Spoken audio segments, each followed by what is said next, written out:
சமீப காலத்துல தௌஹீத் என்கிற பேர்ல இந்த நவீன சலஃபுகள் அதுதான் அப்துல் ரஹ்மான் பேசினாரு, கொஞ்சம் ஆட்டம் போட்டுட்டே இருக்கிறாங்க.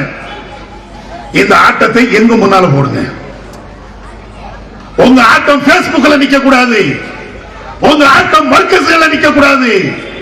உங்களுடைய ஆட்டம் நீங்க யாரை மூளைச்சலவை செய்திருக்கிறீர்களோ அவர்களோடு நிப்பாட்டாதீங்க.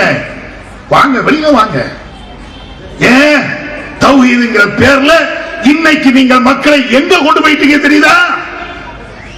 எந்த தௌஹீதை வளர்ப்பதற்காக, எந்த சித்தாந்தத்தை வளர்ப்பதற்காக அடிகளையும் உதைகளையும் இதே ஊர்ல வாங்குறோமோ அந்த கொள்கைக்கு எதிராக நீங்க கொண்டு போயிட்டு இருக்கிறீங்க.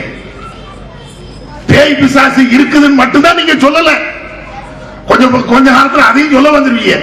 பேய் இருக்குது, பிசாசு இருக்குது. அது இலங்கையில சில பேர் சொல்லிட்டு இருக்கிறாங்க, கேள்விப்படுறேன். பேயெல்லாம் இருக்குதுங்க, பிசாசுலாம் இருக்குதுங்க, அது ஜின் வடிவுல வருங்க, சைத்தான் வடிவுல வருங்க அப்படின்னு பேசக்கூடிய ஆட்கள் இருக்கிறாங்கன்னு கேள்விப்பட்டு இருக்கிறேன்.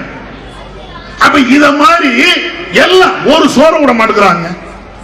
அப்துல் ரஹ்மான் சொன்னார்ல, எவ்வளவு முரண்பாடு சலஃப்கள்ட்ட. ஒருத்தர் சஹாபியை பின்பற்றணுங்கிறான், ஒருத்தர் பின்பற்ற கூடாதுங்கிறான்.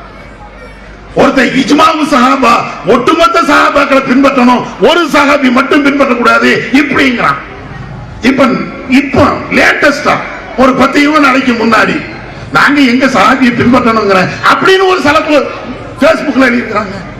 நாங்க சஹாபாக்களை பின்பற்றணும் சொல்லவே இல்லையே. சலப்பு கொள்கை என்ன தெரியுமா அப்படின்னு சொல்லிட்டு அவர் சொல்றாரு, குர்ஆன் ஹதீஸையும் நபித்தோழர்கள் புரிஞ்ச மாதிரி புரியணும், நபித்தோழர்களை பின்பற்ற நாங்க சொல்லவே இல்லையே அப்படிங்கிறாரு. அடே உங்க கொள்கை தான் என்ன? இவ்வளவு குழப்பமா? ஆனா இவ்வளவு குழப்பம் அவங்கள்ட்ட இருந்தாலும் ஒன்னே உள்ள மட்டும் கரெக்டா இருக்கிறாங்க, ஒரு சோற விட மாட்டாங்க.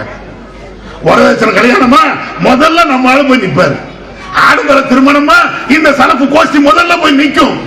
அதாவது விட்டு போடுங்க, இதுலயாவது போறாங்க. இதையும் தாண்டி வேற எங்கெல்லாம் போறாங்க தெரியுமா? பொண்ணு வீட்டு விருந்து இவ்வளவு போய் நிக்கிறாங்க. சடங்குன்னு ஒண்ணு நடத்துவாங்களா இல்லையா, அதுவே போய் நிக்கிறான். ஒன்னே விட்டு வைக்க மாட்டேங்கிறான். கேட்டா நாங்க தௌஹீத்வாதி, அதுக்கு தான் இவ்வளவு கடுமையா இருக்கிறோம்.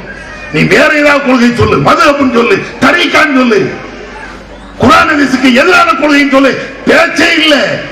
ஆனால் தௌஹீத் என்கிற பேர்ல இவ்வளவு ஏமாற்றுகிறாய் என்றால் நேருக்கு நேரா வந்து ஏமாற்று, நேருக்கு நேராக சொல்லு.